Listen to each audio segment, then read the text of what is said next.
Okay,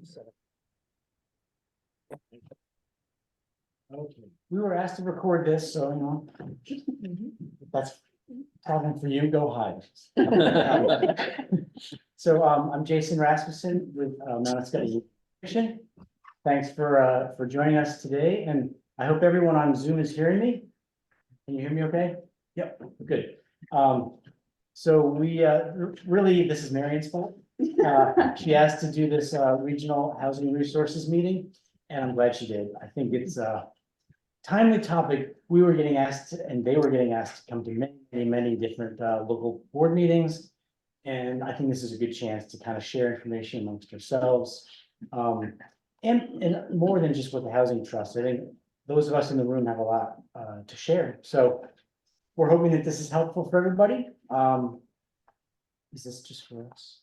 I just have a couple, Okay. but I can. So we have an agenda, but you don't, so, you know, it is what it is. We're gonna follow this through, and, you know, we really want this to be kind of a conversation, but we have a bunch of presentations and some slides and some information that we wanna go through, but we also wanna hear what everybody else in the room has to say. So I think, Chris, if you don't mind to get our little housing You suitability betcha. thing fired up. Yep, So we're gonna start with a project that's pretty much done. There might be a tweak or two left to it, but we had a little money that we wanted to spend on housing last year, and it took a little while to get it done. But we hired the SE group last year. Incidentally, everybody on Zoom, if you could mute yourself, that would be good. I thought I heard a dog. Good. So we had the SE group working for us, and we did this housing suitability analysis, and, you know, we were hoping that, you know, it was gonna be something that mostly developers would find helpful, but also town, you know, housing commissions and those sorts of groups, to really try to understand where in the region, you know, is best suited for housing. And, you know, it really is based on, well, we're gonna go through some of the details, but it's really based on where is their infrastructure to support housing, and where is there not, you know, a bunch of natural resource constraints that kind of cause issues. So Chris is gonna kind of walk us through Yeah. some of the stuff. yeah. So there were two deliverables from this project, and both are available on our website. So if you go to our homepage and go to programs and then scroll down to housing, get to our housing page. Hopefully. Slowly, yep, okay. And then scrolling down on the housing page, there's a suitability housing study site study section. And then there's the story map and the interactive map that are available here. And I'm gonna start with the story map.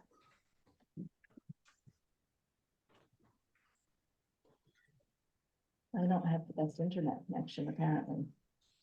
It looked like it opened in a separate tab. Oh, in a different tab, and of course I can't see a different tab, so let's just go here. All right.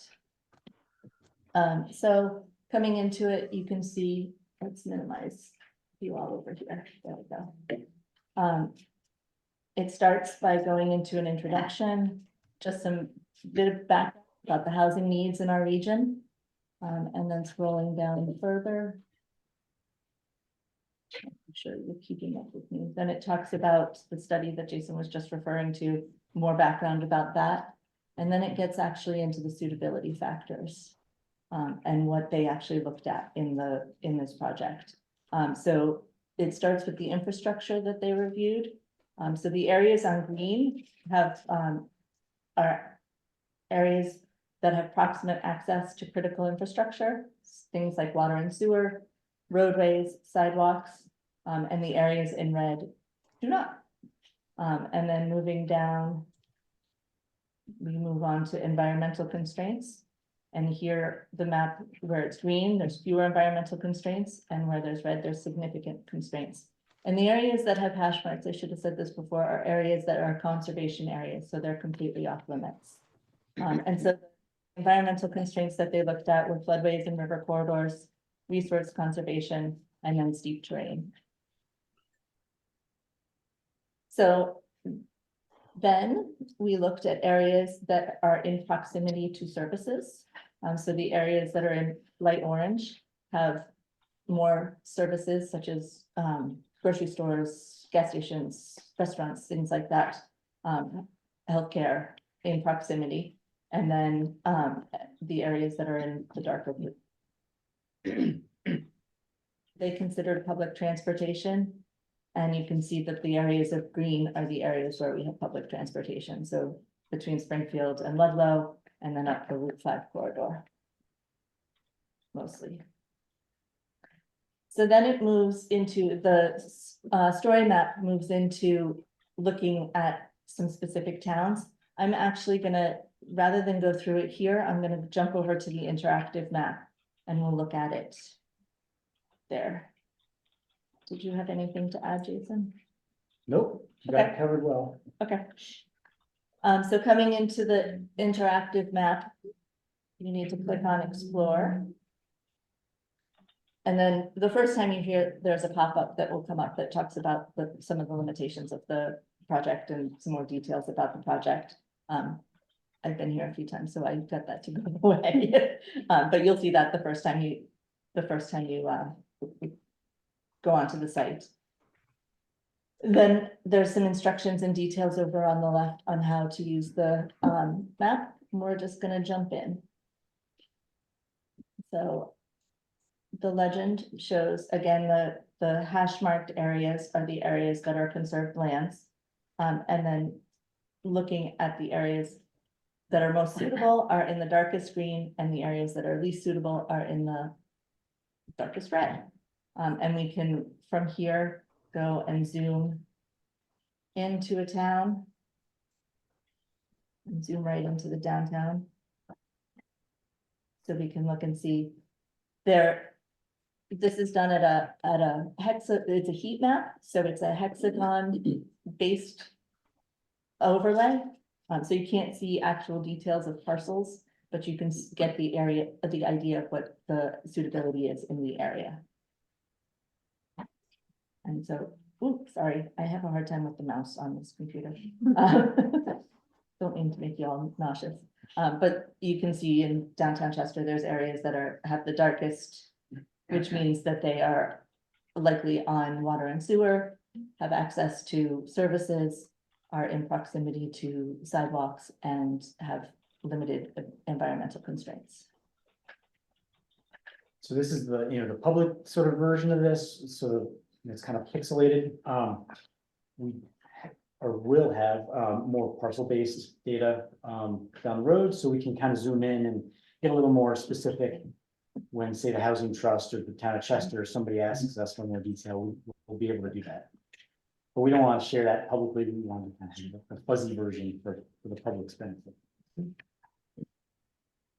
Any questions or anything? There is the ability to, I'll show you a little more of the functionality. There is the ability up in the right-hand corner to search an address specifically. So if you wanted to look, how does that happen?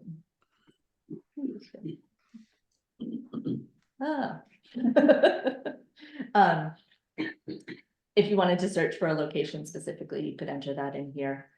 There are also layers. Functionality with layers. I'm going to go back down here to Chester so we can look at some of the layers. So there are the suitability model layers that we talked about. So you can look at the infrastructure, service clusters, environmental constraints, and the public transportation. So that'll show you the images that we saw in the heat map, in the story map. And you can zoom in on a specific location for those. And then it does have this municipal zoning districts. I haven't figured out exactly how this works. Because when you add it and it puts a gray overlay, but it's just one, if you look at the legend, it's just some hash marks. So we may need to tweak that, but Yeah. and also, a number of the towns are working on some zoning updates, so it's constantly going to be out of date. To be honest.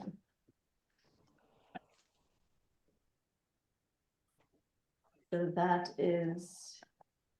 the interactive map. Anything else you want me to show, Jason? No, that's good. Are there any questions on that?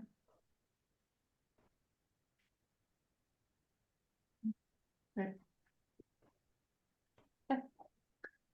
We guess, shall move on. let's move on. So, Are there any questions from the Zoom crew? There's one thing in the chat. Oh, no. Just the heading of what this is, so we can move on to the next presentation. I have a question. I Okay. think Sue Copley, I'm Chair of the Planning Commission in Putney. I think this is very interesting, this interactive map to see. I love it. And once you've completed doing this, you begin to get insight, things you didn't see before because you can look at the layers together and what. So what are some of the things that might have been not what you expected that you learned from this? What were some of the takeaways now that you've done this that are helping to direct housing solutions in particular?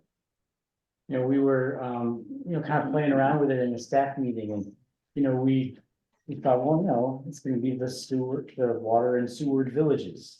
And it's not, it is, but there's also other places and, my place came up as a shade of green. I'm like, really? Are you kidding me? I'm up, in the rural part of town here. And, so I think there are more, suitable areas than we initially thought. But I think, I hope it's a helpful tool. I don't think the zoning is that zoning layer is quite there. It doesn't really do a brownfield sites justice. There's some other factors that you gotta consider. But I think really it's a helpful tool. Is there anything, Julie, to put you or Peter on the spot? And, we've been looking at this in with the Chester Housing Commission. Is there anything that kind of jumps out at you at all, in particular with this tool? Well, it's certainly helpful for a lot of the other towns that don't, we've pretty much jumped into it. Yeah. You're talking to water and sewer. I worked on it for 2 years just so we could get it into the zoning. I'm wondering, actually, how is some of those new rules that well, I don't know if they're all actually law yet, but the zoning overrides or whatever, but the state is trying to implement for towns like within village areas or within where there is water and sewer available for specific multi-unit development to happen. And, how is that working out with what we see here on this map as possibilities and, You want to take that one, Preston, or shall I? I can't turn around and look at him. Well, yeah, I'm the zoning administrator in Chester, and we've been working on this. You were saying, how does the interactive map work with the zoning? yeah, with the new, like there's the new legislation that's kind of Okay. being bounced around right now. And I don't know. You're not if talking it's about all- Home Act, you're talking about newer than that, or? Yeah, like they're talking about the allowing no, you can't restrict multifamily units Yeah. within a specific. Yeah. We're in the midst of a modernization grant for the Chester bylaw, so we're basically embracing that, yeah. I would say that our frustration in Chester, if you will, is that our sewage treatment plant is quite small. And so its reach is small and it's reaching capacity. And it's already been identified, the kinds of sites where affordable housing could go are pretty limited. And the project that Peter mentioned is which he put quite a bit of time into, is really looking at the easy extensions of the sewer ones that wouldn't involve pumping and whatever else, but still we need a bigger plant too. Yeah, Which the town is undertaking on a separate. yeah, But Chester is in a lot of ways, we're the junction of 3 rivers. right. And it really, the floodplain really interacts with a lot of what we do. Yeah, and it's right there too, actually, right there where the plant is pretty close to it. Right. Yeah, so Right. it's Yeah, we did an open spaces zone, so just, let's just put the floodplain being floodplain, and therefore it's off the table, rather than an overlay. yeah. Well, I think that makes sense anyway, the way things seem to come along more often now anyway. Once did. And I think, Paul, your question is a good segue. I'm looking at my agenda here, that Marion's kind of. So, bylaw modernization, we want to talk a little bit about some resources available to towns and homeowners. So you're touching on the Home Act, I think. So the Home Act was passed last year. And this year they're working on a Be Home Act, and how that will end up, we will see. But we've been working with 4 of our towns on the bylaw modernization, and I'm sure Wyndham Regional Commission is doing similar work. I don't know how many towns, but essentially the Home Act, where there's water and sewer, it vastly increases the allowable densities for housing, so that'll help a lot. And towns like Chester are actively making their bylaws either consistent with the Home Act or maybe even going beyond. I think that's going to be a huge step in the right direction for housing. Generally speaking, now I think housing is going to be able to have the number of units that it really needs to kind of make financial sense at this point. So we're working on that. One of your projects we discovered is not too cheap, in part because of brownfields. And so we at Mark have a fairly robust brownfields program, and we were able to help a little bit with some of those cleanup costs. So, housing projects are crazy expensive these days, and so I think you got to get your money wherever you can get it. And so I think just recognizing development and redevelopment in our villages, you're likely to hit some brownfields, and so talk to us about getting your phase 1 before you buy it, and what other money we might have to do additional assessments and cleanup. What else? So public infrastructure, you've been hearing about ARPA funds, you've been hearing about all these federal grants these days. Despite inflationary cost increases, which isn't helping, there's a ton of money right now to do this work. And housing really needs water and sewer generally to make a lot of, to make bigger projects happen anyway. Now's the time to do it. So, we're trying to work with our towns to do grant writing. In fact, we hired a grant writer. We're kind of up to our eyeballs with that stuff. So now really is a good time for those towns that don't have water, sewer, or for those who need more capacity. Now's a great time. We may not have this chance in the rest of my working life. So now's the time to do it. All right, thank you. Moving on to you guys. Awesome, thank you guys. I think you guys laid out the framework really nicely for talking about, bigger centers that have public infrastructure and where more traditional housing development can happen. But what I was really hoping to do with this this group was talk about what towns can do in addition, or if towns do not have that infrastructure, what actions can they take? What resources do they have available to work on the housing crisis in their own towns? So I'm Marion Major, I'm the outreach coordinator with the Wyndham and Windsor Housing Trust. Just to get everyone a little bit of context, this is our map. We serve both of Wyndham and Windsor counties. We're a nonprofit.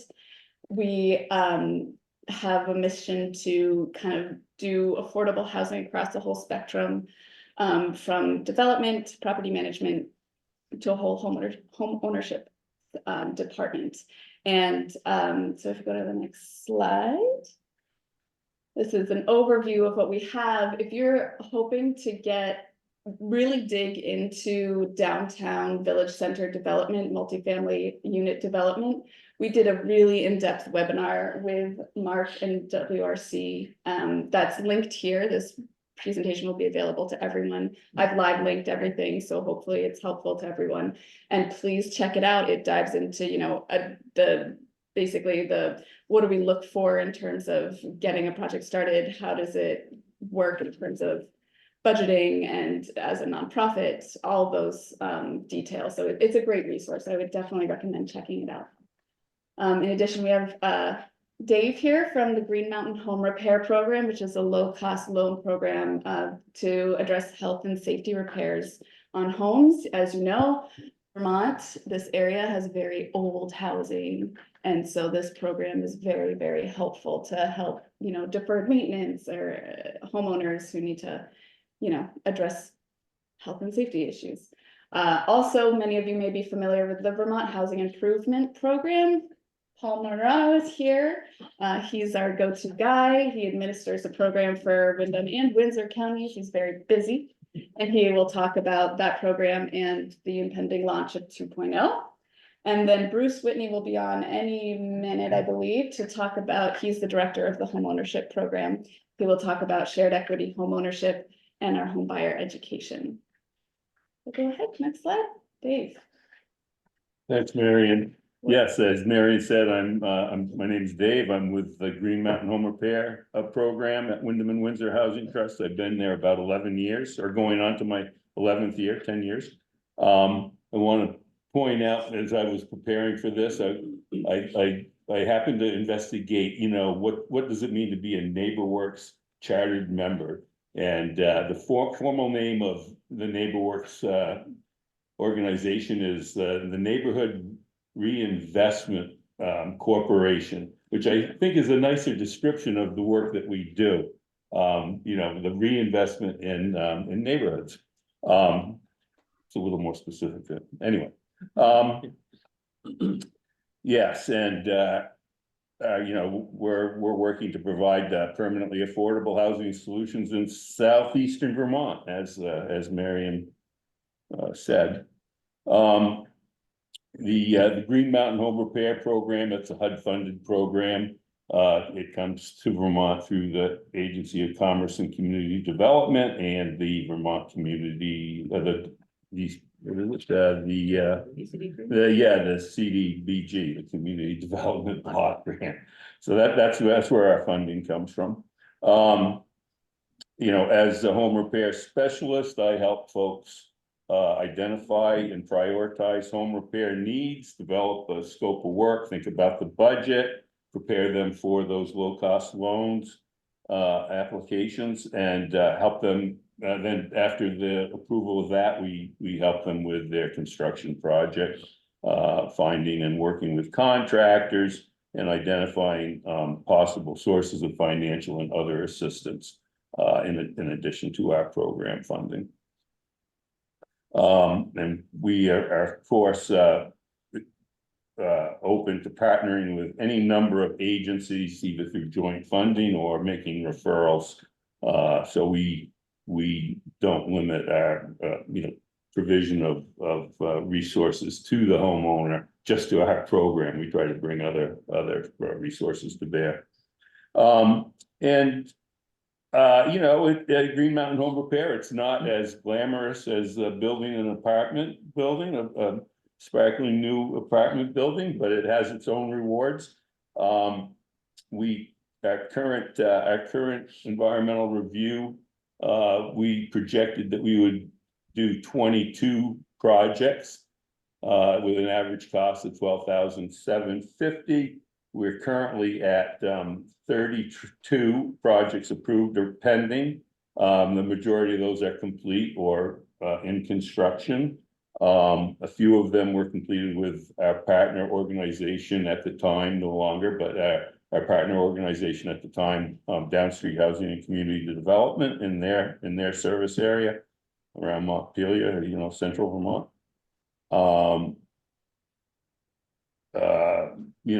A few of those projects that I listed might not make it, but we have an active pipeline. Projects that really, as spring breaks, people are thinking more about their home repair, so we expect to be doing a lot of projects. So we're keeping folks in their home. They're not having to move and occupy some other unit. That's really sort of the core purpose of the home repair program, the Green Mountain Home Repair Program. People can remain in their community with their support systems, and that's preferable. It's not a new place, but it's their place, and they're not really interested in finding anything new. Everyone prefers to stay in their home, so we can help make that happen, keep their home healthy and safe, hopefully, and that's it. First, can you go to the next slide? Yeah. Dave, can you, while this is on the screen, folks can take a look at it. It talks about income limits for eligibility and the loan terms. But can you just give a couple of examples about projects, like what the scope is in a couple of projects? Boy, we do a lot of roofs. There aren't enough roofers. You know, when we partner with, you know, I would say, you know, my favorite example ever since I started was, you know, if you have a homeowner that is living on their social security check and they have a system that fails, if their roof leaks or if their furnace goes kaput, our program can provide a loan, a low-cost loan that will permit them to spread the cost of that crucial repair out over as much time, as long a term as they need for that loan to be affordable to them. So, you know, and especially these days, you know, a roof, you know, it doesn't take a big house for the roof to cost $15,000, or, you know, we can't find a boiler for less than $14,000. You know, that type of thing. If you're trying to get by on your social security, you know, coming up with those funds is going to be really challenging. So, you know, that's sort of what I would say our typical, you know, our typical type of project. You know, that's independent of, you know, not in partnership with a different agency or, you know, so. Thank you. So what you all can do is bring us back to your town, and folks I know reach out to you for resources. So the best first step is to either visit the website. There's an intake form right on there. If they're not inclined to use technology, there's a phone number directly to Jeremy Packett, who is the program coordinator. So that's the best next step for anyone who has some deferred maintenance on their home, who could be eligible. I just have a quick question. To what degree does this program work with Efficiency Vermont? They have all kinds of incentives, even Green Mountain Power. You know, some of the utilities have incentives and there's other programs. Are you able to link people to those resources as well as part of the project funding? Yes, absolutely. Efficiency Vermont is a classic example and a great organization in that they have really figured out how to present their offering to people. So yeah, you always want to be able to you know, take advantage of those incentives, and that they're a big source of that. The Agency of Natural Resources has a variety of programs. Vermont Center for Independent Living. Yeah, VCIL is another one. We love Cover Home Repair in White River. We love the Brattleboro area affordable housing group down in Brattleboro. They serve all of Windham County. SEVCA is certainly, you know, a great resource for folks. The Senior Solutions and the Central Vermont Council on Aging, those organizations can help with funding and often are tuned in more to private funding, fundraising funding opportunity than we have.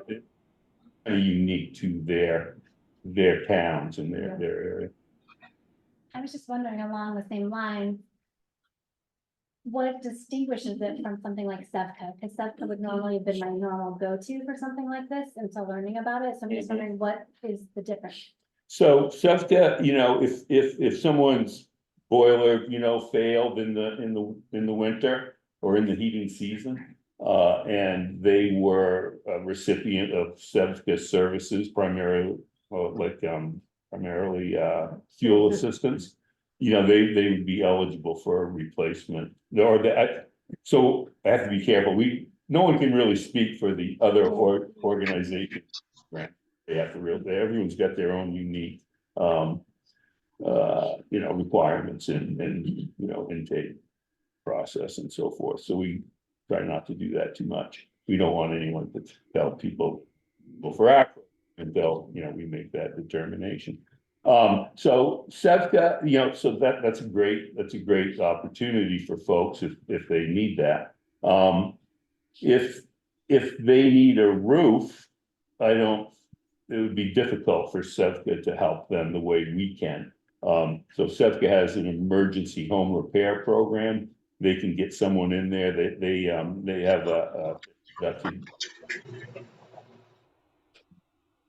bureaucratic process than what we have, you know. Not that they're not government funded. I don't really know exactly where their funding comes from, but we are funded through HUD, like I explained.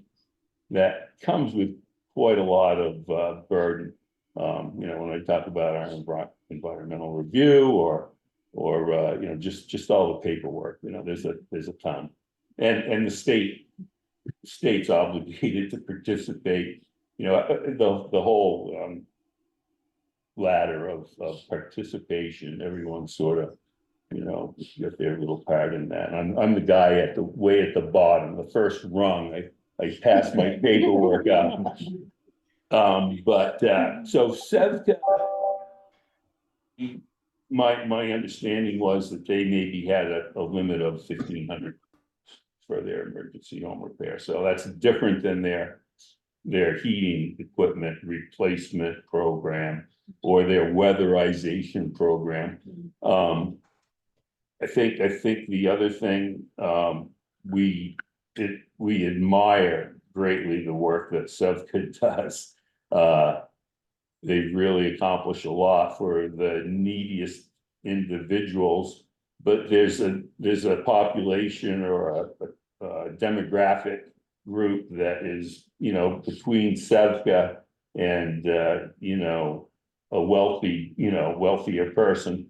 You know, our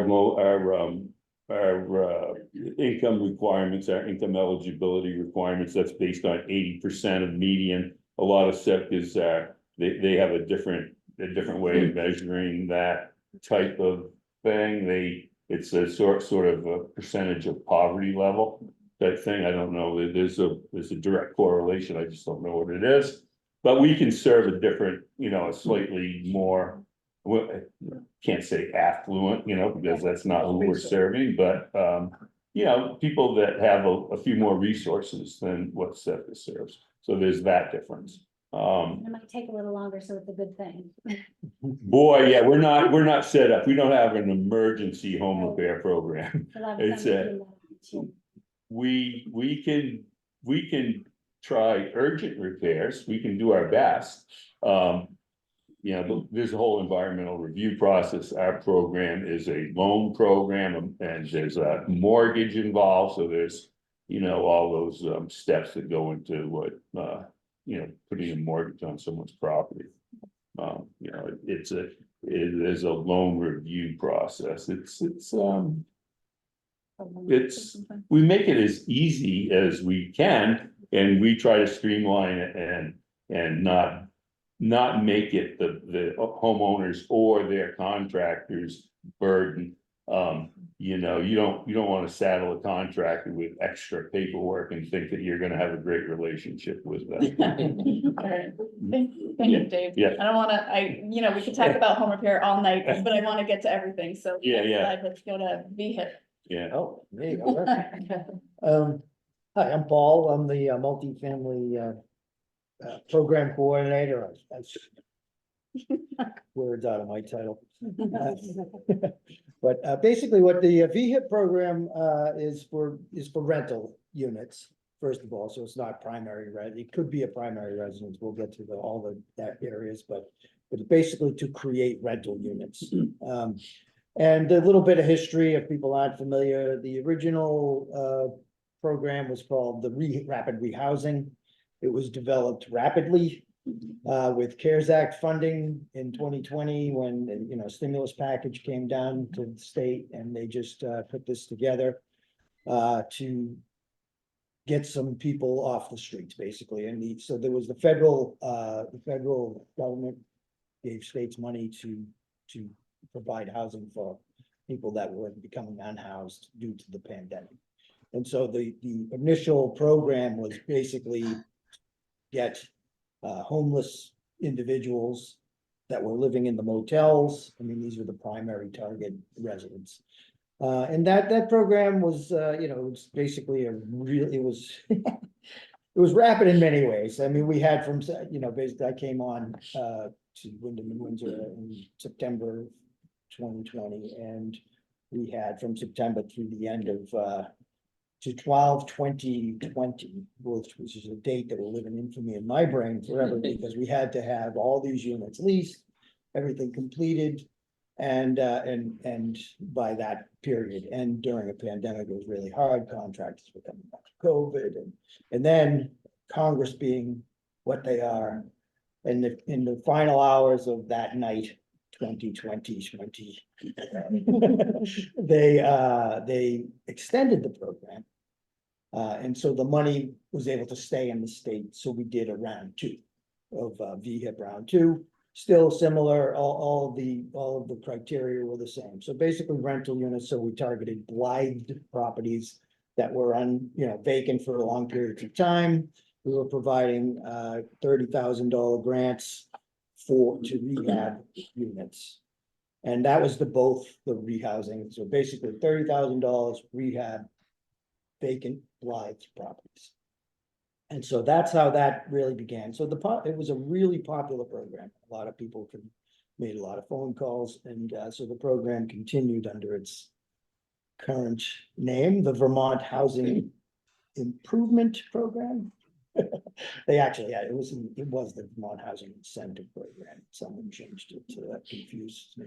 Anyway, so that's what it is now. It's the Vermont Housing Improvement Program. So the 1.0, I don't know if they call it that, but the original VHIP was increase the grant amount for rehab units if it was 3-bedroom or above. So they were allowing $50,000 grants for rehabs, but they also allowed for commercial conversions. So you could have a store, and you could say, I want to just it's been empty for, months and years or whatever, and I just want to turn this into split in half, make 2 apartments. And that was good. You get $50,000 for each one of those units in form of a grant. Now, the grants are all taxable, which, even though we say that 7 times Yeah. before people get the grant, they still say, what did I get a 1099 for? But you will get a 1099 if you get one of these grants, and you have to pay taxes on the grants. So, so that's the way the grant program worked, and that was the one big change from VHIP, from rehousing to VHIP, is we added that extra to create some new units as well. I want to add, you also could do ADUs, accessory Right, dwelling. yeah, I was getting that, yeah. So then somewhere, actually, that happened in the middle of all this, in some time we decided that, the Department of Housing and Community Development listened to those phone calls again, and they added the extra feature of creating ADUs, which is accessory dwelling units. Part of the issue there was accessory dwelling units were not under the jurisdiction of the Department of Fire Safety. And so we had some issues up front of like, who's gonna do this? Why, to ensure that these are safe, because, some of the things that we do require, and I'll get into that after this is more of a history lesson, right? So, so that's basically, the 3 things that you could actually do with VHIP that's currently out there now. And we managed to, right now, the VHIP numbers that we have out there right now, we have, it's like 135 new units between the 2 counties. And so that goes all the way from, like Jacksonville to Rochester. So it's so I do get a lot of driving around some days. But most of the time now it's a little less, I can schedule myself a little better than that 2020 days. So that was VHIP 1, whatever, VHIP regular. So now they have the new iteration of VHIP 2.0, right? And now the state has said that VHIP is open for business, but unfortunately we do not have an application yet. We do not have the legal documents yet. We're still waiting for those. And so if you go to our website tomorrow, it'll say, sorry, applications are paused. I'm working on webpage now that'll provide more information, which I'm gonna give you right now, to tell you what this program can offer now. And so some of the things that I mentioned earlier, like that building, for instance, in town, right? So right now, we have some of the changes we have now, a big one is that they're going to allow new builds, meaning ground up construction. So that empty lot up the street across from Lee Seisel, it's Smitty's now, I should give him the respect me and call too. him Smitty. Across from Smitty's there, right? So there's an old lot there, so now that would be a perfect project, right? So you can, so basically the cost of new construction right now is about $400 to $500 per square foot, so $1,000, 1,000 square foot building. New building could cost you, that's. It's a lot of money. So it's like 500,000, right? So so the new build construction is a little bit expensive, so that, looking for people that, what I'm gonna be looking for, people that are actually the contractors or the small developers out there doing the work. So that they're putting the investment, they're putting their time as an investment, and so that makes it more sensible for them. I mean, there are some people that'll take 50,000 and go build rental units, but not everybody. So I think there's some limits to that. And the way it's gonna work is that if you build a new building, they're only gonna allow approval for 5 units within that new building.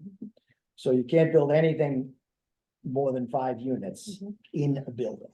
So there's this gray area. If you had 5 acres, you wanted to divide it up, you could put five unit buildings on it. Well, maybe not, because that would be 25 units, and basically about 15 is about the limit for a person, or a project, grant. So that's kind of way. So we have some of our own sort of dynamics that we like to consider when we're approving the projects, the grants, and some of that is geographic location.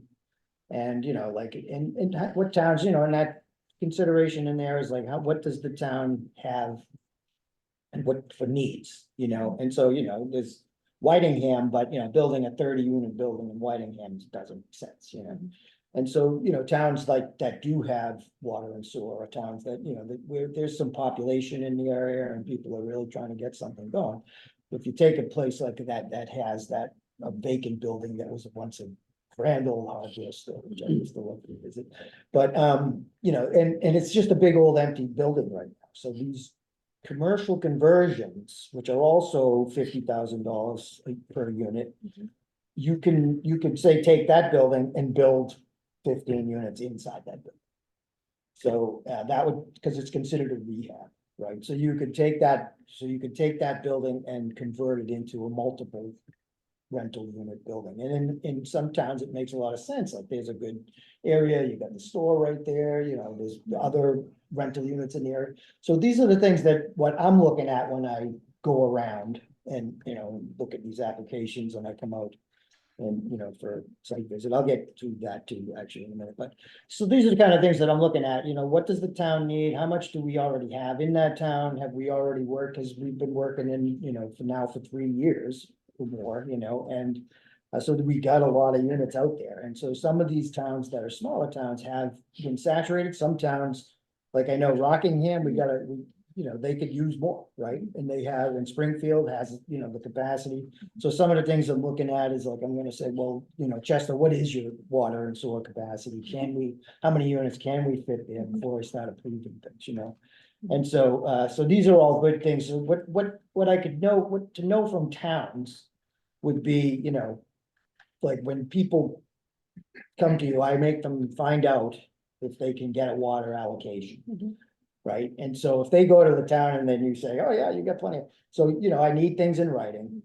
And so I, expect to have like a letter from the water department or whatever, if you have that.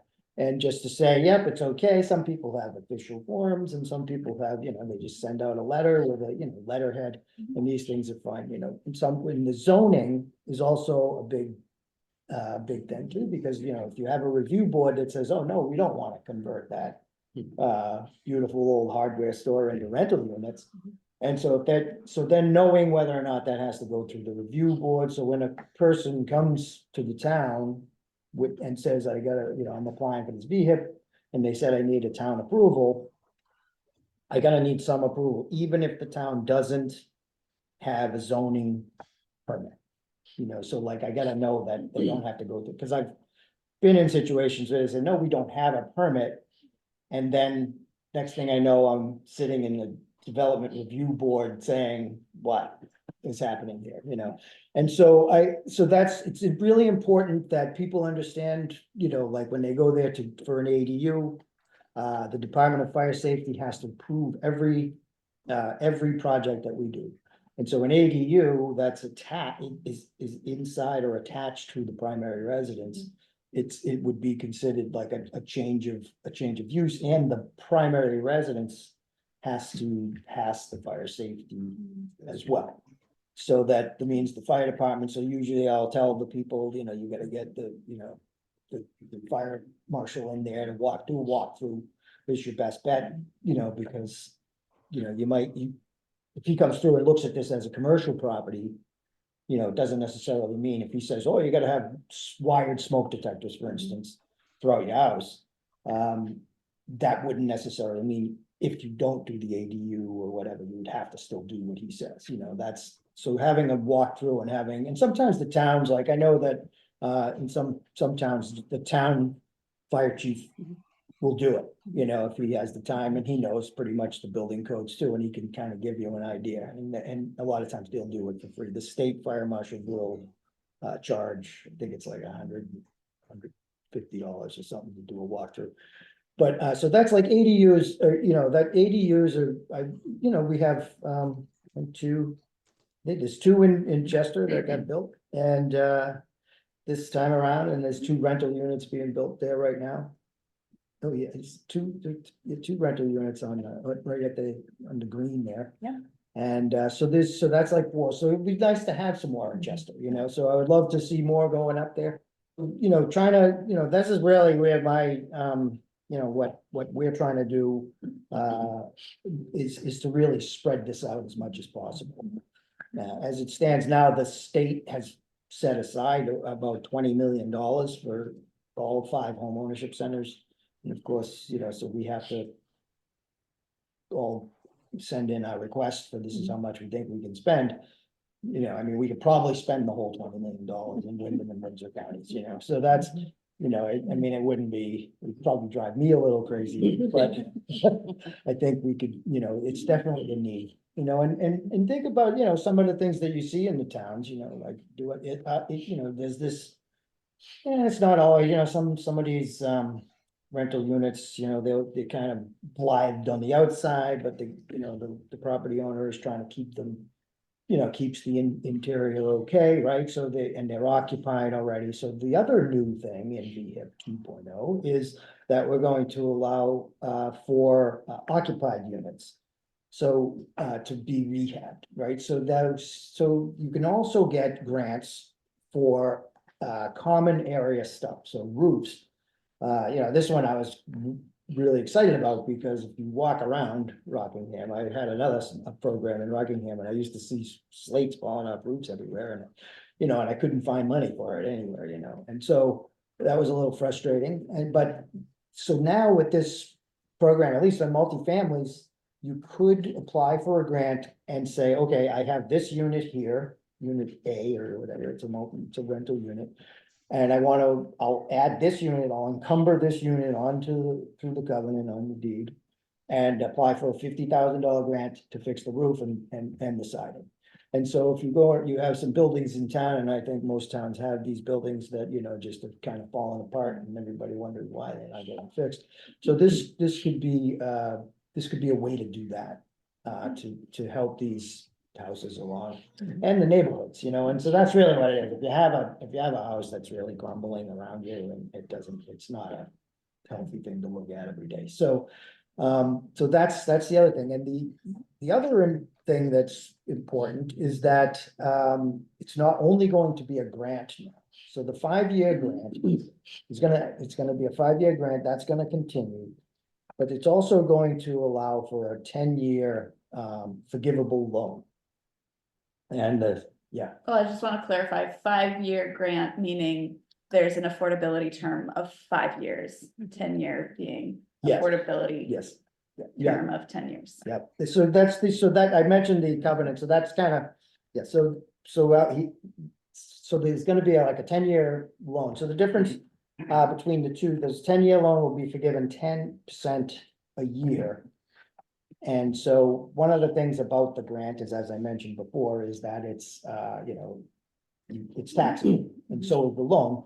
But the difference is that when you have a grant and you only have 18 months to create this unit, that generally spans out 2 years, right? So you have to get all of your granting within 2 years, most likely. So that means the tax burden is within 2 years. So the loan does spread the tax burden out for people, so that's helpful for, for the larger projects especially. But some of the differences, so mentioning the grant agreement, so people have to, sign a grant agreement. And with the grant agreement includes a willingness to lease to people from the continua of care through the coordinated entry lead agency. Now, in this area, generally, we have, well, the northern parts, I don't know how far up north you go, but if it's only Windsor, then it would be Springfield Supported Housing, and I saw Lee on the call there, so that's the coordinated entry lead agency that we use in this area. And then it would be the Haven up north and Groundworks down south. But there's the continuum of care, which is a larger, broader spectrum. And so a couple of things that have changed with the leasing is it's going to allow for up to tier 4 CE, coordinated entry lead, coordinated entry list. So tier 4, meaning that, the level of coordinated entry tenants is based on a formula that they go through. And most of the time, if it's tier 1, it's really like maybe the people that are living in a motel. I don't know, Lee's probably turning in his seat over there. But so I'm not really too positive how that works. But we're going to, now the coordinated entry does include the 4 tiers, and we can use that, right? And we can also reach outside of the actual list into the continuum of care, which Springfield Supported Housing has in their own mission. They do that, and they're in connection with a lot of other organizations like HCRS and Winston Prouty, and maybe not Winston Prouty for them, but all these a lot of other senior solutions. So this continuum of care is this statewide or nationwide thing that includes a number of social organizations. So that's the grant. So you have to try to, so once it's leasing time, you have to try to get people from that group. The loan is not going to require that. Instead, but you do have to maintain an 80% Or rent affordable to 80%. for, the HUD fair market rates is actually what they go by. And so the HUD fair market rates are published every year. And so you have to, that's what keeps the rents so-called affordable. Even though the HUD rates are actually not, if they threw the HUD rates into our area that we have now, 5 years ago, people would have fell off their chairs, so I think that 1 bedroom was $1,012, a month. So and that does include utilities. So there's a formula too that you have to, so you end up having to reduce the cap. So basically it's like a rent cap, but you would have to reduce the cap by any utilities, heat, hot water, electric, trash, and cooking fuel from the cap. So say you don't want to include them, the tenant's gonna pay for all those. Then you have to reduce that cap by a specific number based on the number of bedrooms. So that's basically the only real restriction for the leasing. So so the leasing and all of these restrictions take for 5 or 10 years, and in order to maintain that and certify that, you have to sign a grant agreement and a covenant. And a covenant basically is like a lien on your deed. So what we do is you get the covenant, notarize it, and you send it to us, and then we register that covenant onto your deed in the town. Great, Okay? thank you. I think this is another thing that we could talk about Yeah, all night so I think long. that was it. I think basically we pretty much covered it. I mean, I can answer questions later on or whatever. Yeah, lots of people in time, but I do also want to have time for everyone to share across town lines. So, hey, Bruce, are you on there? I'm here. Hi there. Can you hear me? So Bruce is our Director of Homeownership. Can you go to the next slide? Yep. I wonder if you could just talk a little bit about Fire Ed and shared equity and maybe the BIPOC financial empowerment group, et cetera. Yeah, be happy to. How are we doing on time, Marion? We all, should I keep it quick? Behind, so brevity will avoid it. Yeah. Okay. So, hi everybody. I'm Bruce Whitney, Director of Homeownership with Wyndham and Windsor Housing Trust. I joined late because I was in another Zoom meeting.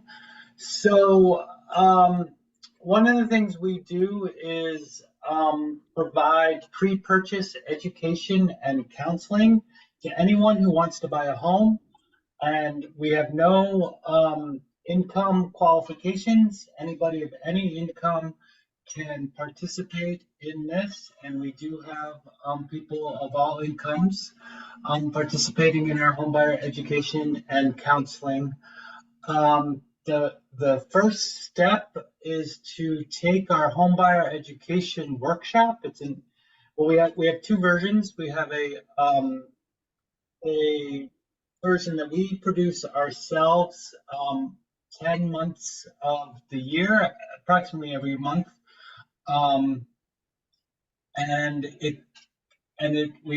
People can attend either in person or on Zoom.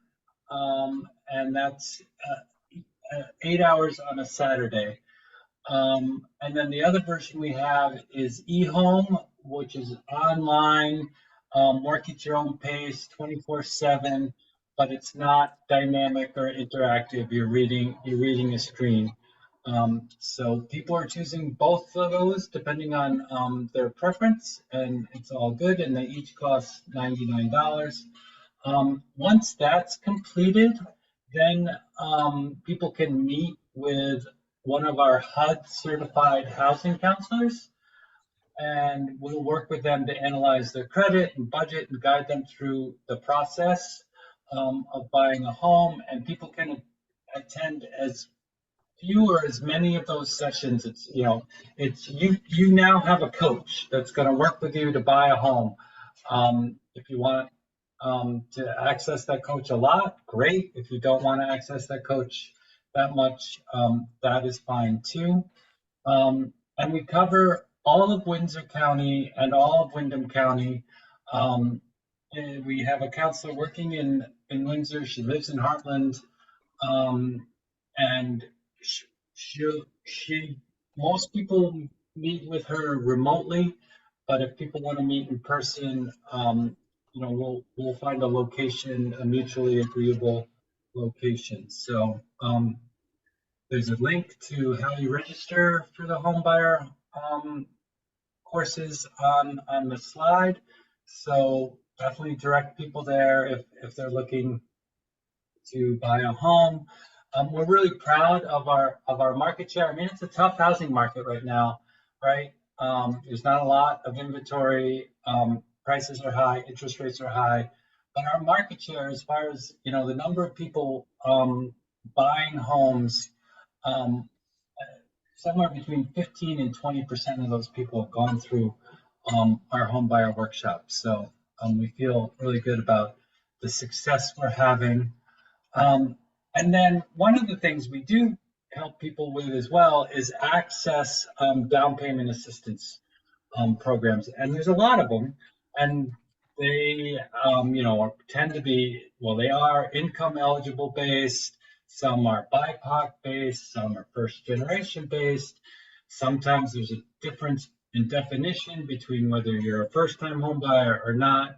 The coach will work with the people to help them identify and access all these programs and kind of optimize their financing, and identify good loan products, VHFA, Vermont Housing Finance Agency, or maybe it's USDA Direct, or maybe it's USDA Guaranteed. So there's a whole plethora of, loan options out there. And again, the coach will say, given your income, given what your situation is, here are 3 referrals to what we think are good loan products for your situation.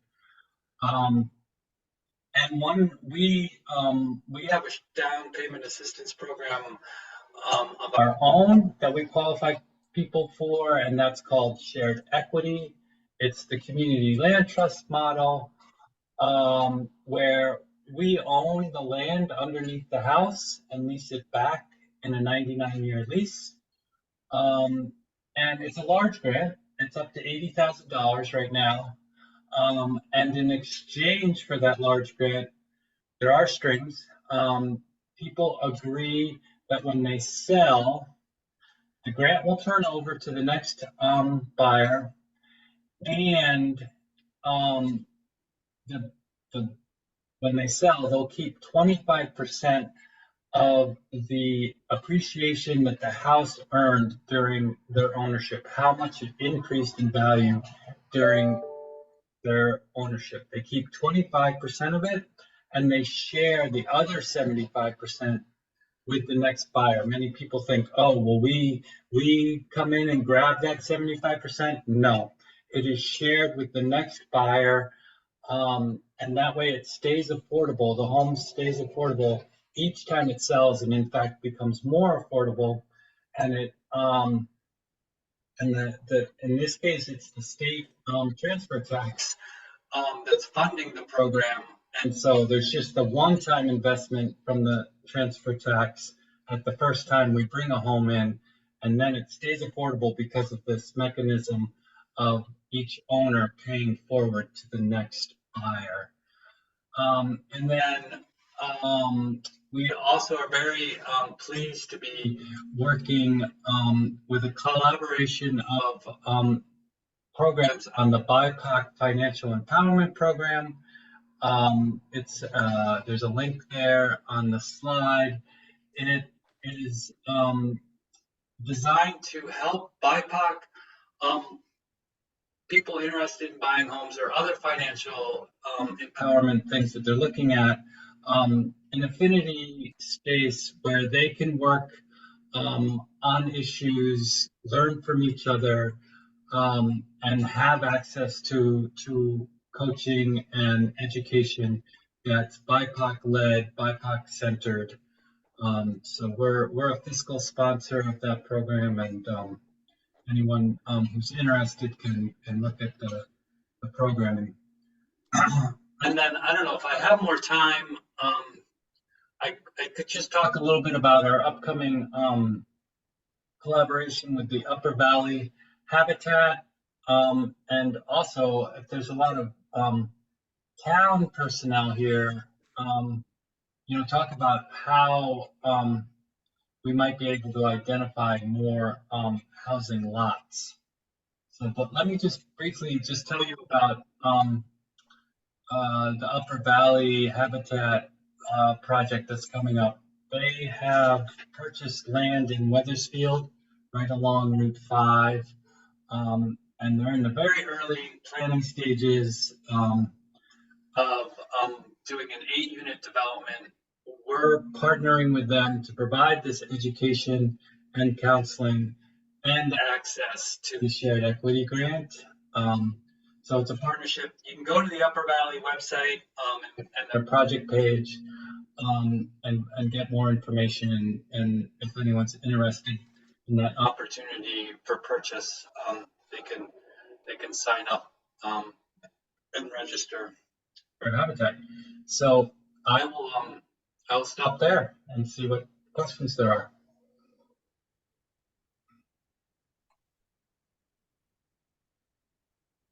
Anyone have any questions? It's one of those things. They would for a while. Yeah. Yeah. So is there another thing, you're talking about building the home equity? So they have, you're gonna almost have to start with a pretty good capital to get it built, because the ownership thing is still only paying a small percentage of what the interest is on the loan. When you start thinking about it that way. I'm not sure I'm following the question. Are you talking about the shared equity program? But yeah. Yes, I am. Okay. So, well, I mean, yes, can you state your question again? Sorry. Okay, so my question, if I look at this, it means that you as the Wyndham Housing Trust are have a great deal of equity that's gonna have to go into the project to begin with. What is your funding source for that? Okay, yeah, so we're providing an up to an $80,000 grant to bring a home into the program.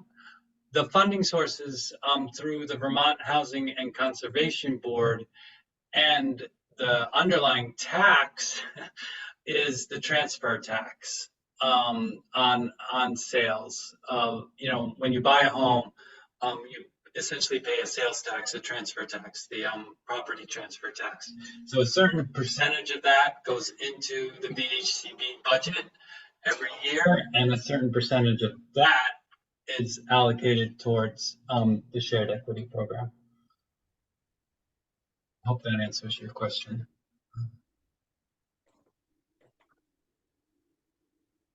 All right. Thank you, Bruce. All right. We should move on to opening it up beyond us. I don't need a director meeting here. No, go. Okay. You go, Mary.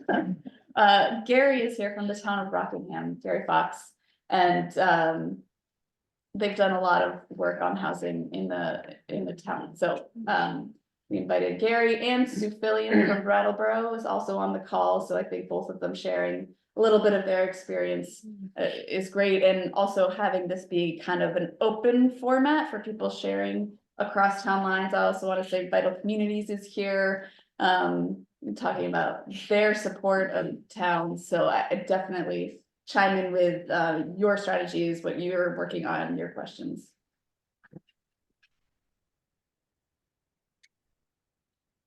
Okay, so let's see, Rockingham Incremental Development Working Group.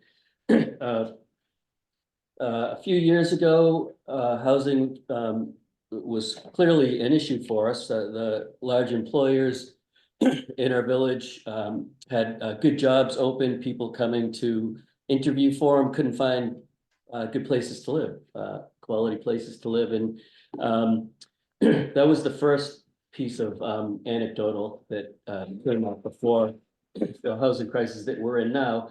And Sue Wester had worked with the Incremental Development Alliance in previous work, and Southern Vermont Economy Project, which Bellows Falls is a part of through our Regional Development Corp, recommended Incremental Development Alliance for the challenges that we had.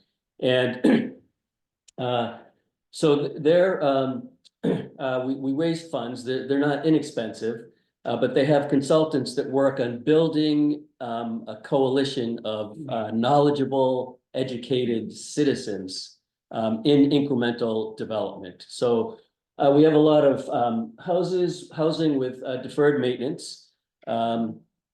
And let's see, if you want to, well, let me just say, so the first, I just have four things that I could quickly cover. One is how IncDev helped us, what we came out with from that.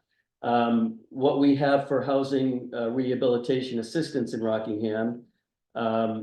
And then just the Vermont Homes for All, What that does, we participated as a demonstration neighborhood and the Brownfields program, area-wide plan. So what Incremental Development Alliance helped point out were these challenges like administrative hurdles. When you have people come to the Development Review Board and you hear about it loudly for a long time, what a challenging, how long it takes, the challenges of one of the things IncDev does is walk through your the area. So for us, for Bellows Falls is residential districts with an eye towards what does the built environment look like? And they compare that against your zoning. So in our housing district, 46% of the housing stock doesn't meet today's zoning. So when you have a property burned down and you have to replace it, you end up with a mismatch trying to meet or not being able to put anything there with the current zoning. So that's an easy example. But they identify a bunch of stuff, and they have something called. I forget what it's called, but we'll see it on the slide. And so the spot test, we picked some houses to redevelop and walked through them as if we were doing the whole process from coming to the town. How easy is it to get to who I need to see? How easy is it to get to information? How long does it take to get through the permitting? And so we did some of those spot tests. And so some of the things that we found were the biggest challenges, the zoning. We've started doing it. We're at the end of our town plan update and starting to present it. A year ago, we had immediate resistance to, the density things, to changing the way things are, to changing the, maybe less off-street parking requirements. Everything that was brought up got that resistance. And then, and of course, the zoning is obviously an issue. And in our downtown, we have a lot of upper stories that just have available sites, but residential is not an allowable use there. And so the opportunities, education with decision makers, because at the end of the year-long IncDev process where we did a lot of work to bring the community members onto sessions, whether it's walkthroughs, market analysis, looking at zoning, and any of the educational areas. So when they left, one of the things they do is say, okay, so our whole goal is community development. You are the incremental developers. So we want to leave a coalition of people to work on that. And so that's what the Rockingham Incremental Development Working Group is. And when we saw the resistance to town plan, said, okay, let's start a little education. Let's transfer what we learned to the decision makers. So at the board meetings, set up a session before each board meeting where VHFA came in and would talk about, present the data. And so anyway, I think we should, all of this stuff folks have talked about, and we'll go through them one by one. So if you want to skip ahead. I gotta go feed my sheep. Okay. Yep. Okay, he's got lambs, sorry, and you rode with me. So the Well, I'm not sorry at all. yeah, I can see it. Yep. And we're not sorry, they're all being fed. So the dirty dozen are the things that they identified with that typically inhibit development in a dense town. So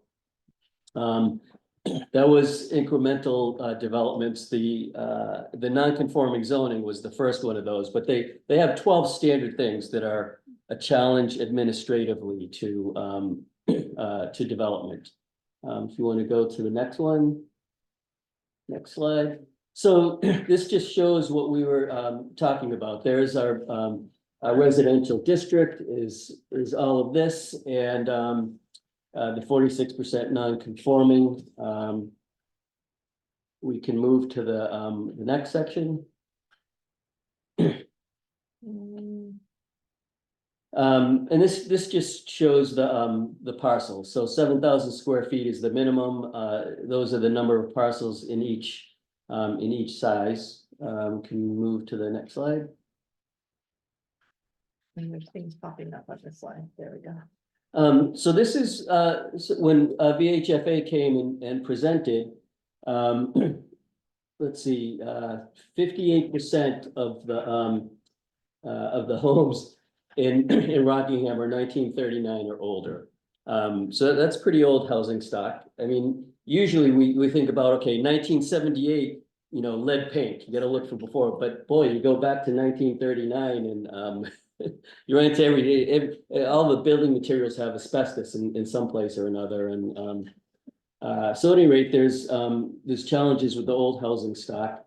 In terms of household growth rate, you could see Windham County is the blue in the middle on the left graph. Vermont is the green, and the yellow one that's a negative number is Rockingham. And we can go to the next slide. So what I guess what we're here for is what are some of the tools that to add housing units. And so the programs that Paul was talking about, we wanted to find a way to partner with them. So two things that we did. We have a business revolving loan fund that we've used for a while, and it was a revolving loan fund sufficiently stocked with funds that we were able to break off $100,000 towards a housing revolving loan fund.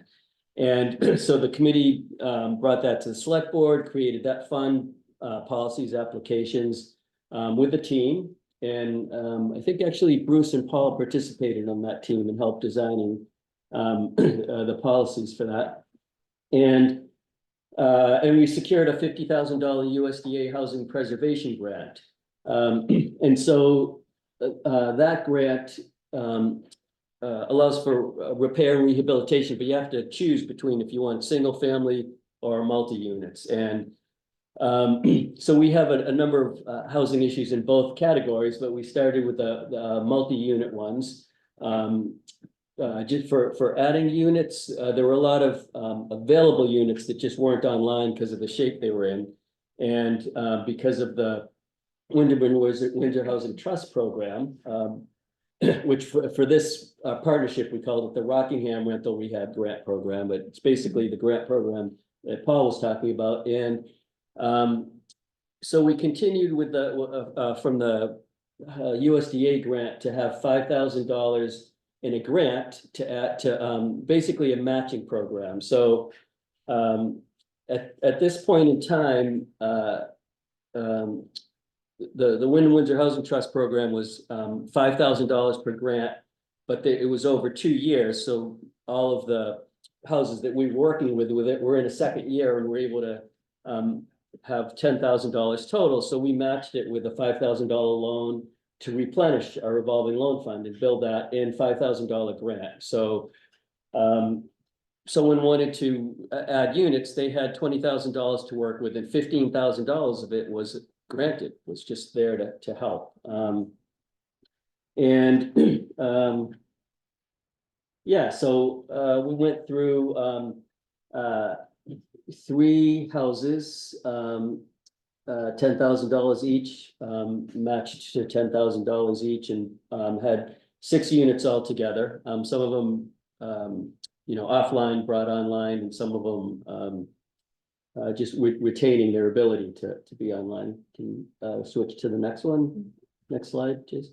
Yeah, and so then Homes for All toolkit. So Rigwig saw this opportunity, applied to be a demonstration community. And what they did was first just take an aerial view, like plot out what are all the properties in your residential districts and which ones look like they have enough land next to someone's house to add a whole nother, 2 to 4 unit building.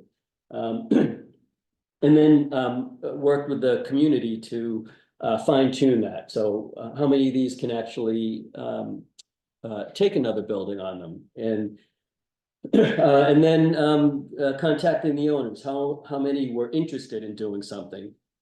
And so we got a number of properties to look at. They wanted to have at least 5 on a tour when they came to town, and we had something like 7 or 8, and so we went around, looked at the properties, and the premise of the Homes for All is that a lot of the time, which costs money, right? Because if you buy a property and you want to either live in it or rent property, and until that's online, you're spending other money if it's for yourself to live somewhere else, if you're building it for rental income. And so the pre-development process costs that way, and it costs for getting the architectural and engineering work done. And so their toolkit has templates that that do all that for you. So we walk around, look at a house, this is how much land there is, and we would take one of the templates based on the width and put cones around where that was, and so people could see what the property would look like. Where would the building be? How much yard would you still have?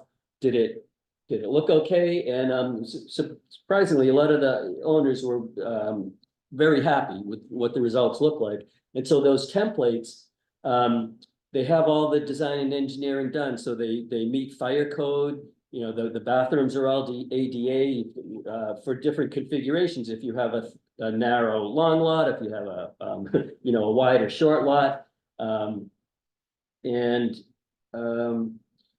They also have materials sourced that so with COVID, right, everyone knows, like, all of a sudden a $15, $18 piece of plywood costs $80, and then you can't even get them even if you have the $80 per piece. And so they have materials that are recommended, that they know are available, that are quality and will have the efficiency, the energy efficiency, and that are available and not overly, not exorbitantly priced. So they have recommendations there. So in a number of ways, they kind of jumpstart your process there.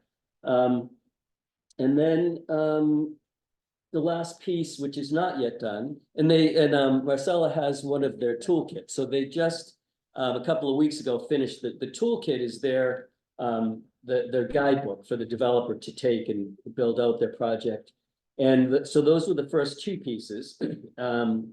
And then the third piece is adding a financial piece to it. So in addition to helping on the front end with costs and pre-development, they're going to put some financial incentives into it. And so that's another tool that we have one property as a test case that's in it so far, but we've identified a number, and we're looking at that to bring some of our housing back online. And so houses are not available in Bellows Falls. And when we moved there in 1992, there were 3,500 people in Bellows Falls. And right now there's like 2,750 people. So we've lost like 18% of the population, yet you can't find a place to live. Like, how does that happen, right?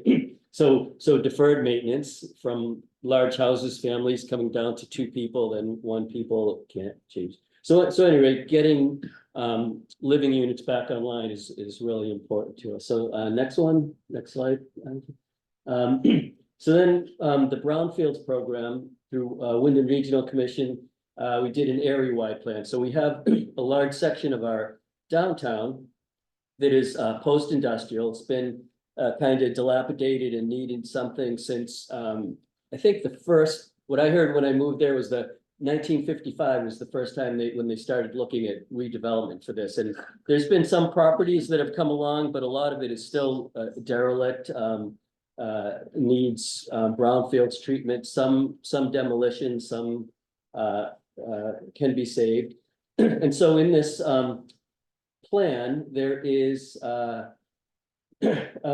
what is it, 90 it basically involves cleaning up the properties, having redevelopment plans, and 90 to 100 apartment units, 150 bedrooms on this. It's on this post-industrial area, cleaning it up, redeveloping it. And this is the basic fact sheet for what the redevelopment, how much square footage for the street level, commercial, how much square footage for the upper stories. what it would cost to construct, and these numbers are out of date now, but they're from 2 years ago, but construction costs, soft costs, and then what they would do to the property value.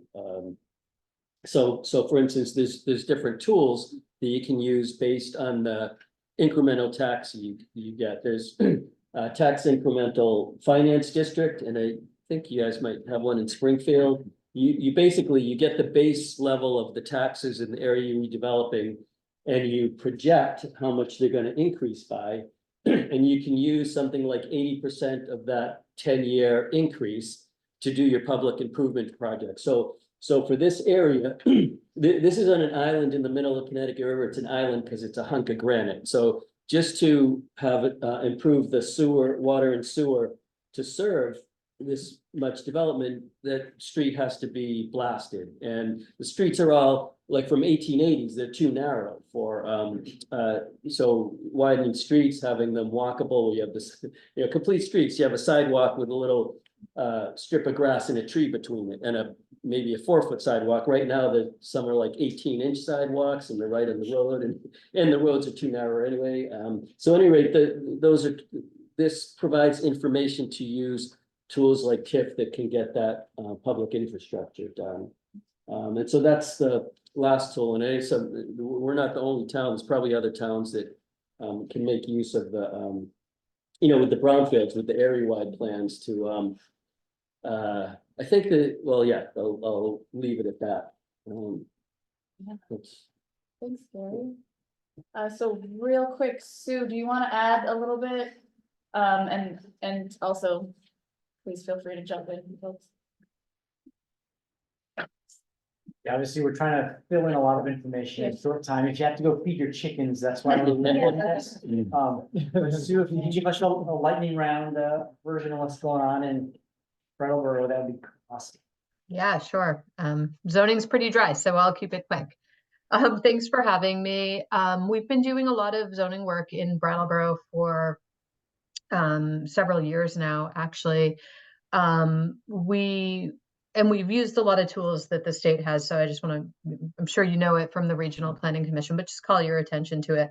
Gary just mentioned the Housing for All, that's the newest one.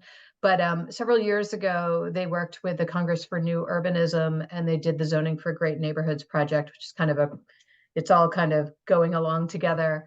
And Brattleboro was one of the case studies where they looked at our land use regulations and heard some of the concerns that we had, and they gave us some feedback on our regulations. And then at the same time, they came out with the Zoning for Great Neighborhoods booklet, which is available on DHCD's website.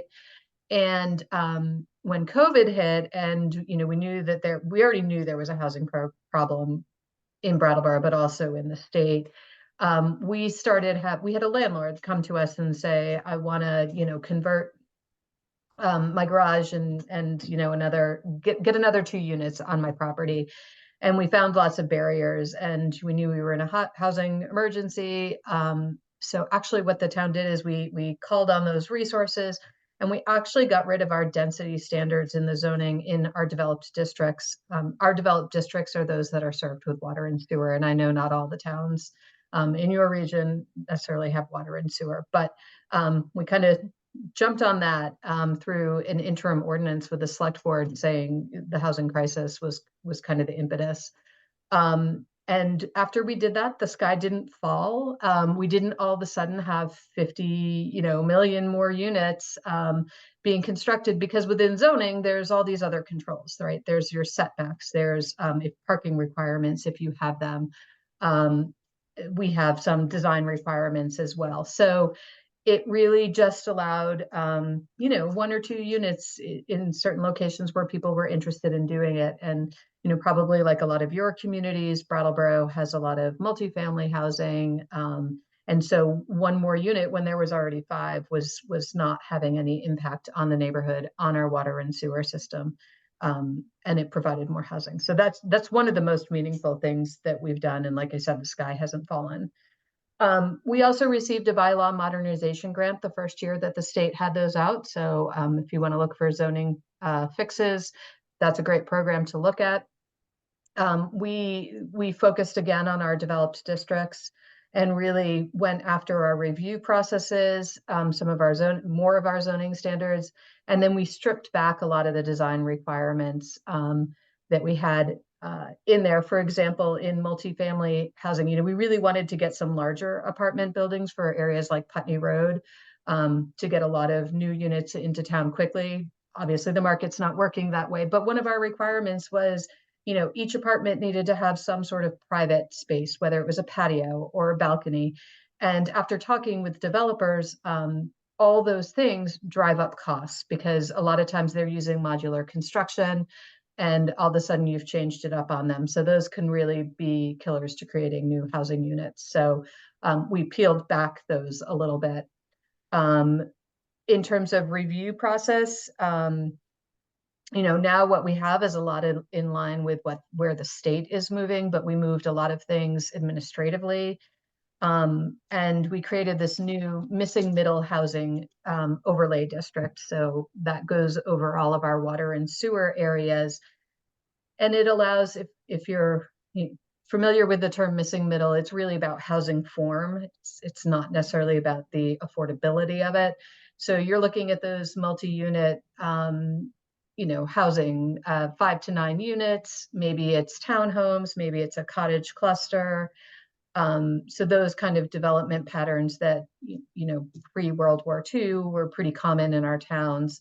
And what we've done is you can develop 3 to 9 units of these certain types of missing middle housing with minor site plan approval, and that's an administrative review in Brattleboro. So we've really taken away that possibility that someone's going to drag out the design process saying it doesn't fit with the neighborhood, when we know in these areas these housing types exist. They just haven't been constructed probably since the 1930s and 40s. So those regulations were adopted by the select board last August, and we actually got our first application under the missing middle housing overlay unit for 9 townhome units. And actually, I think they're going to do a subdivision and do a couple of more units. So those are some of the regulatory changes that we've had. What I would encourage you to do, and I know it's hard if you don't have staff in your town, but your planning commissions should constantly be looking at it, looking for those things that maybe add cost, and really weigh them. Is it worth that if it's going to turn off a developer, whether it's a small homeowner that's trying to do incremental development or a larger development, because it's really hard to make projects pencil out, as I'm sure you've all heard. So everything adds cost. We're looking at removing parking requirements. Right now we have one space per unit. It's not been a problem. You can waive some of our parking requirements because we're fortunate to have some public parking lots and we have bus transit in town. So there are various ways to reduce the parking requirements, and we're thinking of going even further and removing, maybe having a parking maximum, but no parking minimum. So constantly, as you can look at your regulations, obviously it takes time and it takes money and to open it up, but it's worth looking at them and finding. And when some of our regulations haven't been stress tested yet, so we're going to have to keep looking at it. And then the other thing that Brattleboro has done, and I know the state is reviewing all of their designation programs, but we do have neighborhood development area. That's been really helpful to developers who are looking to develop something and don't want a lot of the fees that come along with state permitting. So if you don't have neighborhood development area, talk to your regional planning commission. That might be something that's good and attractive to developers in your community. And I will leave it at that. Thanks, Sue. Good work. So this was the roundtable open floor kind of spot, I think. So something I did want to share is that there another strategy that a couple organizations have undertaken is home sharing. So this is not a big grant program. It's not new construction. It's about using what already exists and pairing folks. So there's Sharing Housing Inc. and there's Home Share Vermont. Both of those take a little bit separate approaches, but are both programs worth looking at as another strategy. And I don't know, John, did you want to say anything from Vital Communities? Do you want to maybe pitch the ADU festival? Yeah, well, you should call it an AU festival too, because that sounds way more fun. But I'll just say, just, you know, from the vantage point of Vital Communities sort of serving, you know, Upper Valley wide, looking at both Vermont and New Hampshire, it's great to be a part of these things and get to see specific towns and how they're tackling it. It's all very much a shared issue, and every town is unique in how it's approaching it. So it's always awesome to learn the different things that are happening. So region-wide, we just have a couple events that are coming up back to back. One is on May 31st. It's our annual housing breakfast that, so save the date for that. That'll be up in Lebanon. We'll be trying to feature a lot of these conversations that are happening around the region, as well as bringing together major employers as well as legislators to just continue the housing conversation. The next day is up in Hartford. We are having our second annual Home Creators Expo, which is focusing on ADU creation, as well as kind of expanding it to think about home sharing and incremental development type stuff. And it's would be great to have folks partner on that. That's June 1st at the Hartford Area Career and Technology Center. Chris with Mark has been very helpful promoting it and helping to organize it. We're also working with the other regional planning commissions in our area along with the town of Hartford. And we're hoping that these might build on each other year in year and have maybe these satellite ones. This later on in the summer, the Kearsarge area is going to be hosting a Creators Expo. And so they're likely, we'll see what we can do down here and maybe get one going up as well. So then the other thing that we're just working on is our kind of semi-annual count of new homes that we do in partnership with Upper Valley Sanofi RPC. I think most towns here are part of that. If they're not, we're expanding it each year to try and include more, but it's effectively just a count of the new units that have been added to give a, you know, larger regional snapshot of the kind of work that we've all been doing and how much how we've been doing basically and adding. So those are the three things that I wanted to pitch in. Just we're always available, always want to learn more, always want to share more. So if there's other stuff, please feel free to reach out to us at Vital Communities. What about the Upper Valley Housing Fund? Oh, that's another one. Yeah, that just broke ground. The Central and Maine project in Windsor was a recipient of the Upper Valley Housing Loan Fund, which is managed by Evernorth and was convened by our corporate council at Vital Communities. And so it's a fund that's going to trying to add more units and support projects. So I think yours was the second one. So The second one that went through that just broke ground on wrapping up the first one that it was the Riverwalk project up in Hartford. Maybe it would have been like, I'm not sure which one would receive which, so we'll maybe have to sort that out to see who wants to sticks on But that. the cool thing about the Upper Valley Loan Fund is it's all the local employers in the region kind of pooling their resources to support just this shared mission that they need more housing in order for their businesses to get employees. And instead of doing, you know, worker housing specific to a job or an employment, it's kind of just like community based and kind of getting rid of that dynamic potential.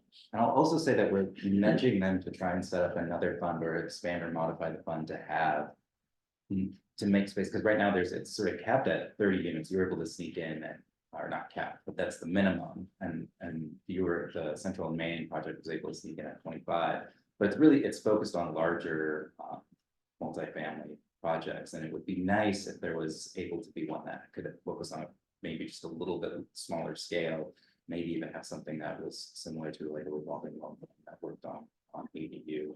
So that's something that we're interested in. We keep nudging some of the larger employers to see if they got a little bit of extra change to go to another fund. And we'll see how effective we can be, but that would be nice.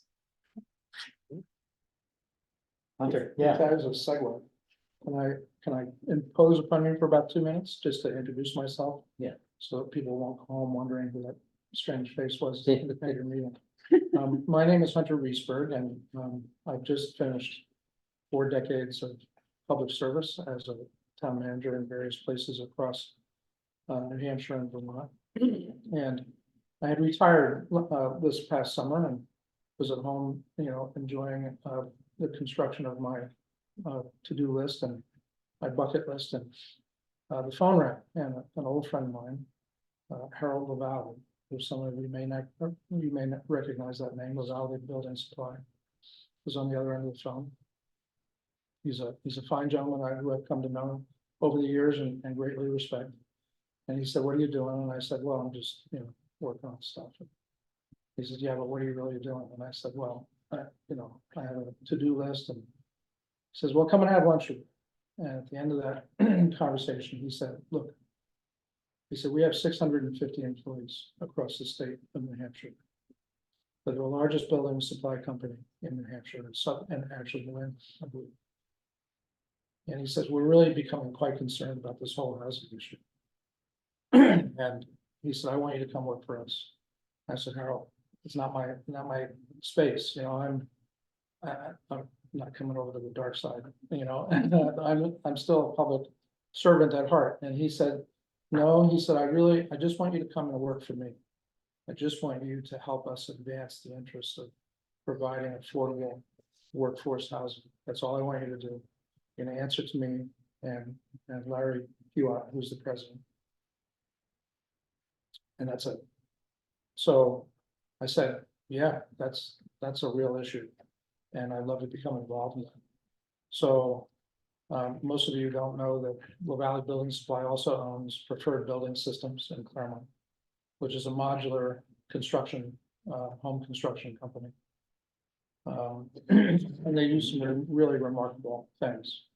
And so I've been tasked to try to meet with people like you and developers to try to find ways to produce housing at a lower cost for the specific purpose of reducing the cost of housing, workforce housing, and so on. So I'm sorry to forewarn you, but you'll probably start seeing a little bit of me around more often than maybe you want. But our goal is this is not a retail profit-driven exercise. This is an exercise to try to find ways to make the housing process more efficient and more effective, and therefore less costly, and be able to meet the needs. And part of this is an information, effort on my part to kind of reconnect with what's going on here in Vermont, because it's been a few years since I was actively engaged here.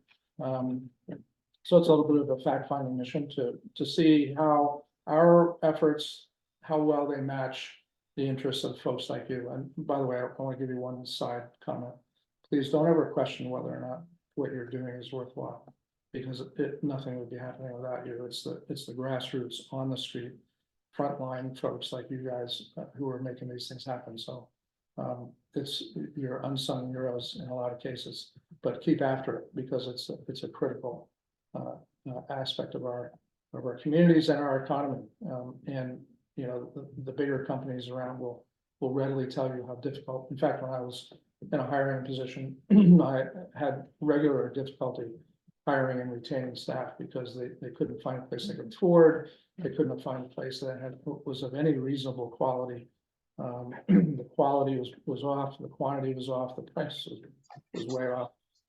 And it's a generation-wide problem. I'm not really sure. I'm going a little off skew here, but I don't know how you can be 22, 25 years old, come out of school with all this education debt, partner up with somebody who's got their education debt, and then even fathom the idea of adding a mortgage to the whole idea. You're at $500,000 or more in debt, right off the bat. So it's a real problem for employers and communities in our region to deal with, socially, economically. And so we are really going to be stepping up to try to find ways that we can be part of the solution to that problem. So you'll see more of me, whether you like it or not. I'm sorry, but you'll see more of us, and you'll hear more from us as we evolve certain approaches to these programs, but right now, modular housing, I think, is a pretty spectacular approach. It's quick, it's climate controlled, it's price effective, it produces almost no waste, which is astonishing, coming from somebody like me.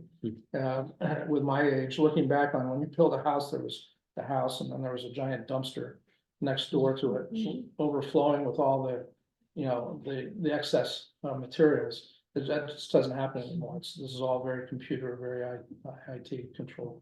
And all that reduces the costs.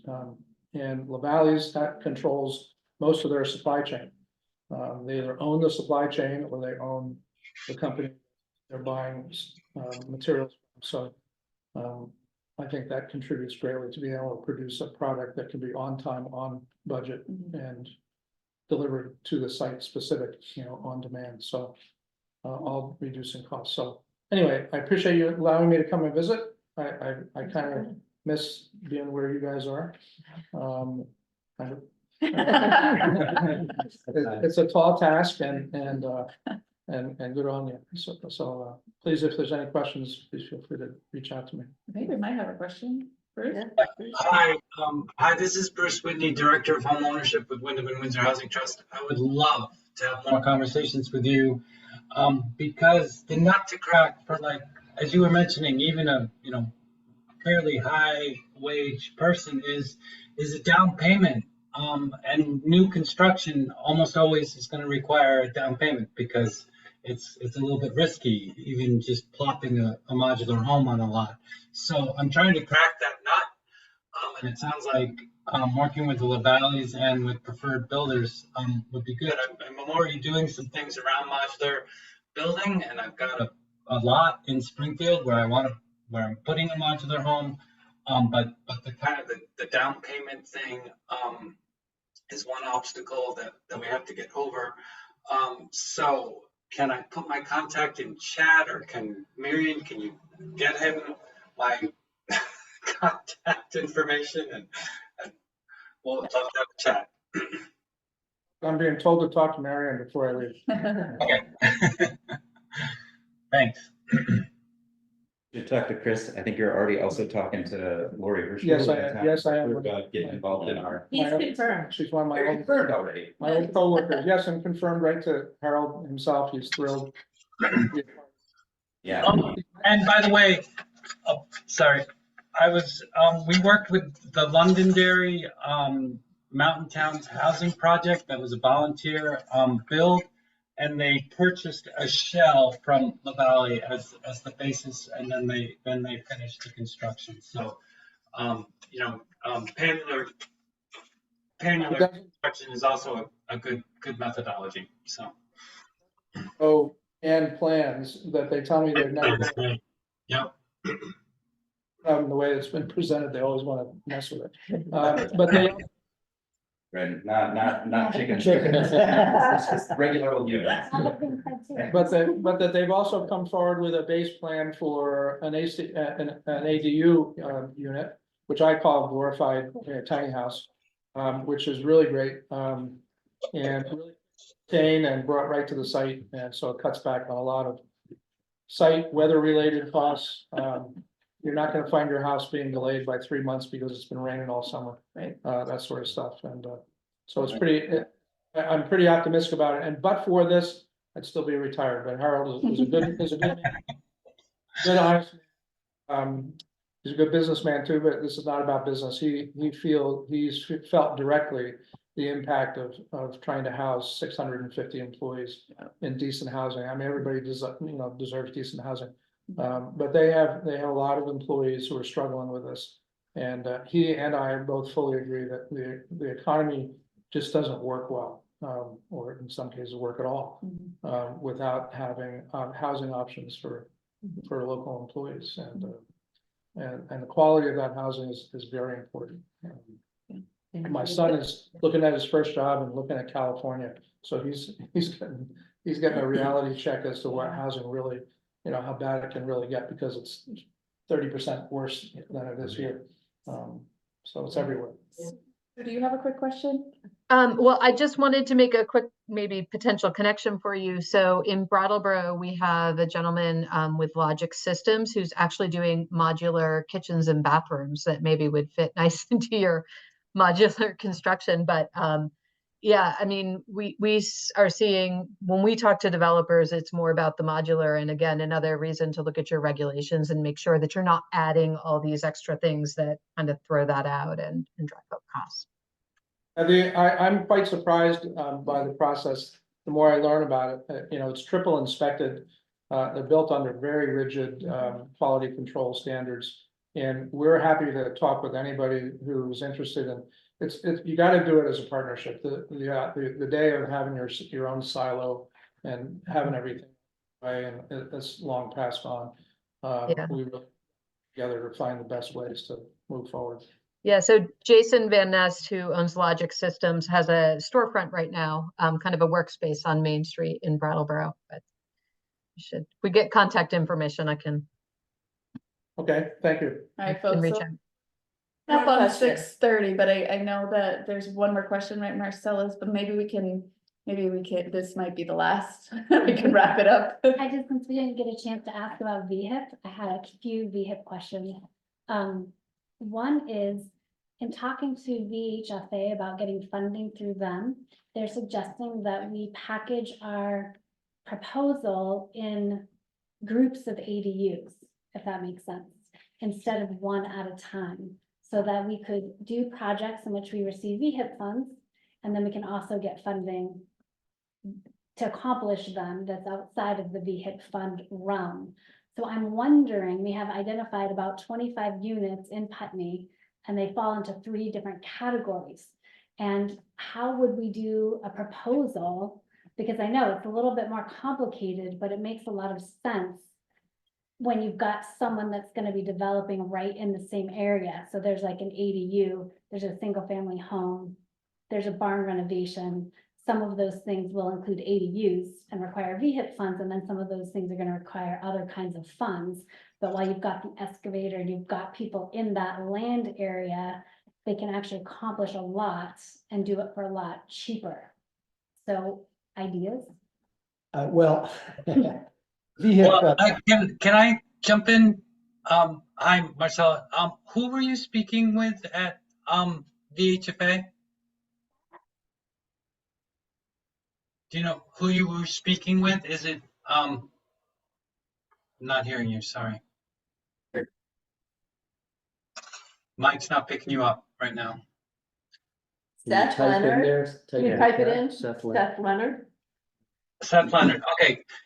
Let's set up a meeting between you and Seth Leonard. And I just need to learn more about Seth Leonard's ideas. And I mean, I have a great relationship with Seth. So I think that's the most important thing is to sit down, the 3 of us, and talk through the idea. It's exciting. So be happy to do that. So before people start trying to figure out how to do the VHIP stuff, you get a Yeah. little more. Yeah, we can bring in our knowledge of the VHIP program, and I'm just really curious about how Seth and his funding, you know, how he's envisioning it fit in. So be great to have that conversation. Thank you. Thanks for bringing it up. Well, I think we're trying to wrap things up, but I have a few more, but maybe I'll just wait till we wrap up and then, Yeah. if you don't mind, Yeah. thank you. Yeah. I appreciate that, Al. I just want to say this is fabulous. Thank you all so much. Learned a lot. It was really very interesting to hear all the ideas, and of course, more than we could even process, but it was, thank you. well, you have another one in Wyndham coming up, right? Yeah. April 17th. We can Yeah. go to that one. Thanks for showing up. I think we're gonna call it a night, but folks can hang out for a little bit longer and chat. And, then we're gonna keep going. Jason needs to feed his chickens. That's right. Thanks, everybody. Thanks, everybody. Thanks, everybody. Bye-bye. You have an email that I could get, and I'll just